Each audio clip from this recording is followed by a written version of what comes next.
Kali ini ada televisi Polytron coy, Minimax, dengan kendala ini tidak hidup.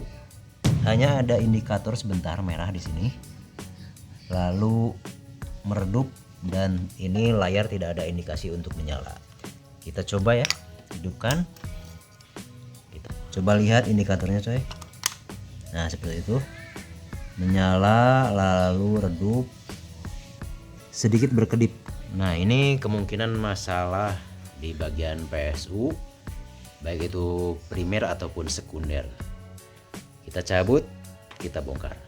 Jangan kemana-mana, simak video ini sampai dengan selesai supaya menjadi inspirasi dan menambah pengetahuan tentang servis elektronik. Jangan lupa like, comment, and share-nya bersama Wisnu Audio Service. Sekarang kita beralih ke meja kerja ya, biar lebih mudah ya. Nah ini saya lihat di sini ada komponen yang sedikit mencurigakan. Nah ini sedikit kembung kalau saya lihat ya, kembung. Dan ini juga mencurigakan di sekitar ini. Bisa jadi penyakitnya di sekitar regulator bagian sekunder ya. Kita lihat ini elko untuk ukuran 47 mikro 50 volt. Ini wajib kita ganti kalau sudah kembung kayak gini. Oke, sebelum kita mengganti elko ini, pastikan kita ukur tegangan terlebih dahulu. Kalau ganti elko gampang. Ukur tegangan B+. Saat yang pertama kita cabut dulu, cut jalur menuju B+ ini. Oke, eksekusi. Sebagai catatan untuk mengetahui titik letak B+ itu, di sini kan ada tertera di sini ya. Ada tulisan. Nah, B+, berarti jalur ini sampai resistor yang gede. Ini sebagai, nah ini sebagai sikring ya, pius. Sebagai pius kita lihat. Nah, ini cabut terlebih dahulu pius alias resistor yang ini. Nah kita cabut sebelah aja, kakinya kita cabut ya, seperti ini coy. Nah kita cabut supaya setrumnya tidak masuk ke flyback seperti ini. Lalu kita ukur dari sini. Nah elko-nya ini elko yang besar. Di sini ada keterangan, bagi sebagian PCB ada keterangan tentang voltase. Nah ini B plusnya 115 volt. Jadi ketika standby ini sekitar setengahnya dari 115. Tapi kalau sudah setar 115 volt harus. Tidak boleh lebih. Oke, kita ukur coy. Skala DC. Supaya lebih mudah, ini probe yang hitam alias negatif kita pakai capit buaya. Kita capitkan di sini. Di ground body di sini ya. Seperti ini. Biasakan untuk safety atau pengamanan pakai ini sikringnya ya. Sikringnya pakai lampu. Jadi kalau ada apa-apa lampunya yang menyala terang. Tapi kalau normal PSU-nya tidak ada yang short, ini akan menyala sebentar lalu redup lalu padam ya. Oke, seperti itu. Semoga dapat dipahami. Ini sebagai pengganti sikring saja. Oke. Kita lakukan pengukuran. Oke, perhatikan ini lampu sebagai sikring. Sambil pengecekan di B+. Oke, menyala sebentar lalu redup. Ya. Tapi ini tidak keluar tegangan di sini ya. Di B+ tidak ada alias 0. Kita coba cek di bagian ini nih coy. Di bagian primer ada elko ini. Elko yang besar yang 400 volt itu. Di sini. Kita cek lagi, hidupkan mesinnya. Bentar. Kita colok lagi. Oke. Masuk 300 volt, berarti ini normal coy. Di elko ini masuk 300 volt, tapi ke sini ternyata seperti terblok. Tidak ada tegangan sama sekali. Kenapa demikian? Oke. Mungkin di sini ada yang short. Kita cek satu per satu. Ini tegangan minimal setengahnya dari 115 volt harus muncul seharusnya ya. Tapi ini 0 volt. Kita cek mungkin ada yang short di sini komponennya. Padahal ini kan beban ke B+, ke playback sudah kita cabut. Ya ternyata setrum tidak muncul. Berarti kemungkinan playback mah aman saja. Jadi kemungkinan playback ini aman-aman saja ataupun TR horizontalnya aman. Tapi ini bermasalah di bagian power supply. Oke. Nah, analisa kali ini sudah mengerucut nih. Playback mungkin aman. Kita kembali ke belakang ke sini. Ke sekunder. Kalau primer ada tegangannya bagus normal 300 volt. Nah, sekarang tinggal di sini. Di bagian sekunder di sini kan ada 10 volt. Nah, ada 38 volt, ada 5 volt seperti ini. Ini harus keluar tegangan sesaat sebelum start. Sekarang kita coba ukur untuk tegangan 38 voltnya di sini. Kita colok ya. Ini ada sisa nih. Oke, ini terukur sekitar 3 volt. Ya, kecil. Ini yang 10 volt terukur hanya 1,6. Berarti ini memang benar-benar bagian sekunder tidak berfungsi secara normal. Seterusnya kita akan cari kerusakan. Nah, seperti itu. Oke coy, jangan kemana-mana, tetap simak video ini sampai selesai, jangan skip biar supaya tidak ada informasi yang terlewatkan sehingga tidak akan gagal paham ya. Khususnya bagi para pemula yang baru saja terjun. Kalau sudah berpengalaman ya, ini sesuatu pekerjaan yang biasa-biasa saja. Oke, kali ini saya gunakan alat yang dapat membantu pekerjaan saya, yaitu sebuah ESR meter rakitan yang bisa melihat jalur yang short. Kalau short seperti ini coy. Nah, short seperti ini. Jarumnya di angka 3 terakhir nih di ujung dan lampu ini menyala. Ini tandanya short. Kita cek jalur PCB-nya. Pertama kita lakukan jalur di bagian B+. B+ di bagian elko. Kalau ini berkurang, nah jarum ini kurang dari 3 berarti ESR-nya besar. Kalau short, kalau menyala sepertinya ada yang short. Oke.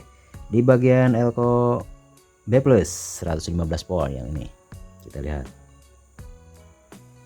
Ternyata ini tidak bergerak sama sekali jarumnya coy. Berarti ini elko ini rusak nih.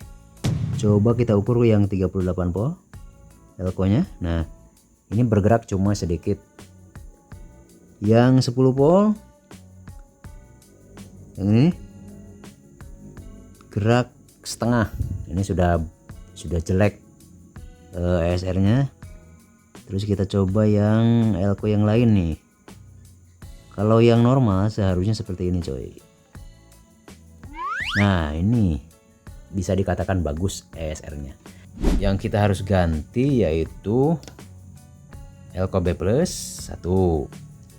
Terus elko 38 volt 1. Elko 10 volt 1. Kita lihat dari atas. Apakah yang kembung tadi? Bisa jadi coy. Yang jelas kalau memang elko-nya kembung itu harus diganti ya.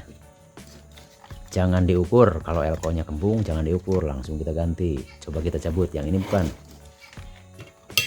Bentar.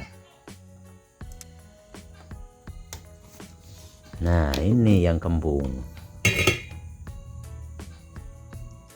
Yaitu ukurannya 47 mikro 50 volt. 1 kita ganti nanti ya.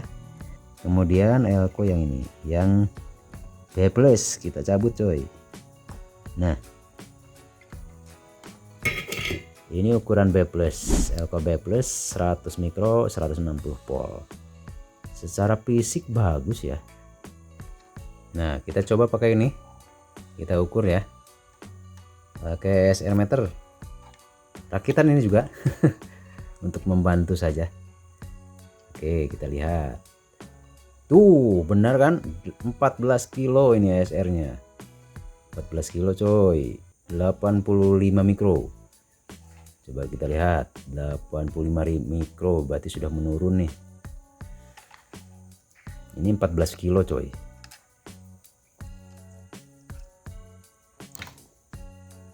ukurannya 25 volt 1000 mikro.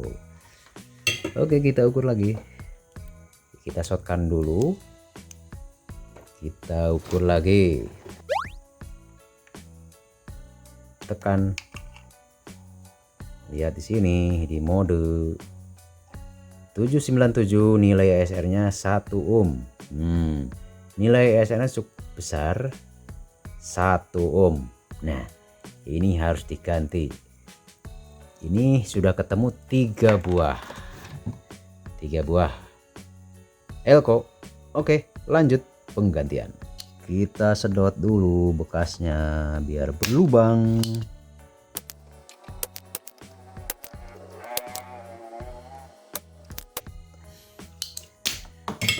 Sebelum penggantian elko ini kita harus ukur dulu elko ini. Kita ukur dulu sebelum penggantian ataupun pemasangan biar lebih yakin ini. Untuk 100 mikro 160 volt, 1000 mikro 50 volt, dan satu lagi 47 mikro 100 volt.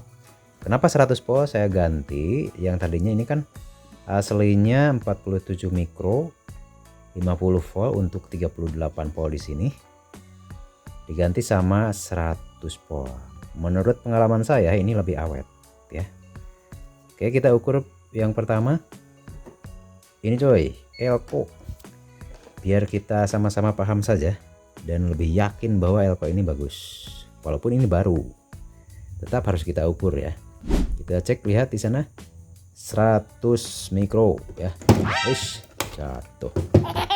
100 mikro. Oke, sesuai dengan tulisan di sini. Terus yang 47 mikro kita lihat lagi coy di layar LCD-nya. Coba lihat 49 mikro. Bahkan ini lebih bagus dari nilainya. Terus yang 1000 mikro. Ini 1000 mikro 50 volt. Kita ukur. Kita ukur lagi coy. Kita ukur lagi. Coba lihat. Terukur 952. Oke. Toleransi lah kalau turun sedikit. Oke, sekarang sudah kita ganti elko ini 3 buah. Apakah ini B plusnya bisa muncul normal 115 volt kurang lebihnya. Dan kita ukur juga nanti 10 volt berapa volt. Ini belum start ya, karena ini belum disambung ke B plusnya. Dan untuk 50 volt berapa, ini kondisi belum start. Oke, yang pertama itu B plus, setrum yang paling utama yang harus kita ukur. Jangan sampai melebihi ya. Kita cek. Masih pakai lampu ya, sebagai pengaman. Cos. Oke, sudah muncul 115 barusan ya. Oke.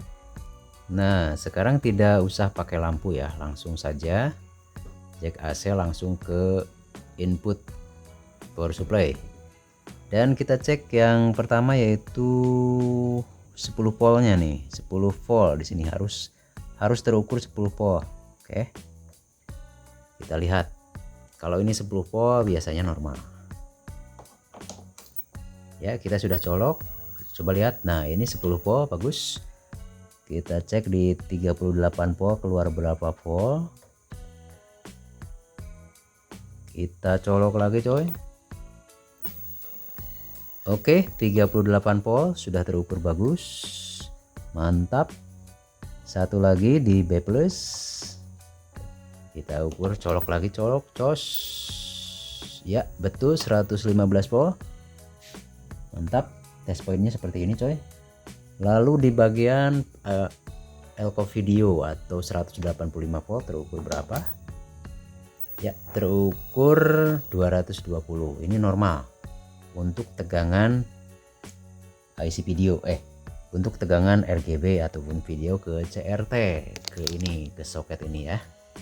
Nah, setelah ini dipastikan menurut analisa seperti ini, pengukuran ini TV bisa hidup normal. Ini kondisi start nih coy.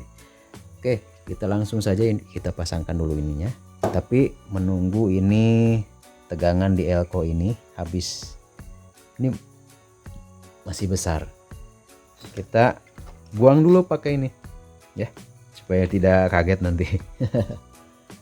Kita buang coy.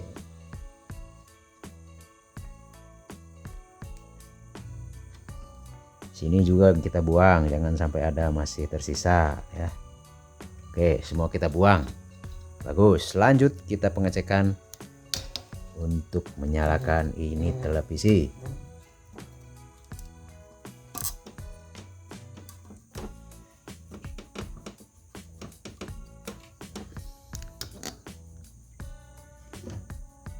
Kita lihat di sana pakai kaca ya. Oke, kita coba, semoga aja ini sukses ya.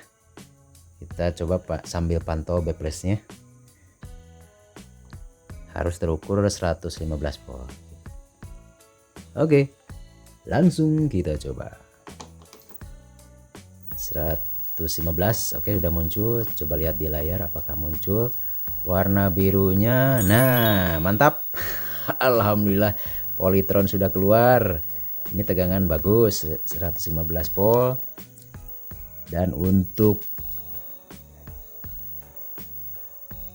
10 volt terukur 9 ya, ngedrop dikit nggak apa-apa. Oke, seperti itu pengukurannya. Oke, mantap. Oke sahabat Wisnu dimanapun Anda berada, terima kasih sudah menyimak sharing saya sebagai dokumentasi, bukan untuk menggurui, hanya menyimpan saja di sini. Menyimpan dokumentasi saya untuk servis dan langkah-langkahnya. Jadi kita tidak hanya menebak saja, tebak-tebak sebuah manggis dari sebuah kerusakan, tapi kita melakukan dengan cara mengukurnya supaya tidak banyak dugaan ataupun praduga tak bersalah. Seperti itu, dapat dipahami sampai di sini maksud saya. Jadi kita harus rinci, kita harus tahu caranya dari mulai awal sampai akhir, sehingga menemukan komponen mana yang benar-benar itu rusak. Bukan hanya tebak-tebakan saja karena bukan teka-teki silang. Oke, semoga apa yang saya sampaikan bermanfaat. Kalau dapat dipahami, terima kasih. Kalau tidak, silahkan tanya di kolom komentar. Kalau saya tahu, saya akan jawab. Jangan lupa like, comment, and share-nya bersama Wisnu Audio Service. Jangan lupa juga subrek. sabrek. Oke coy, terima kasih ah. Sampai jumpa di tutorial berikutnya. Assalamualaikum warahmatullahi wabarakatuh.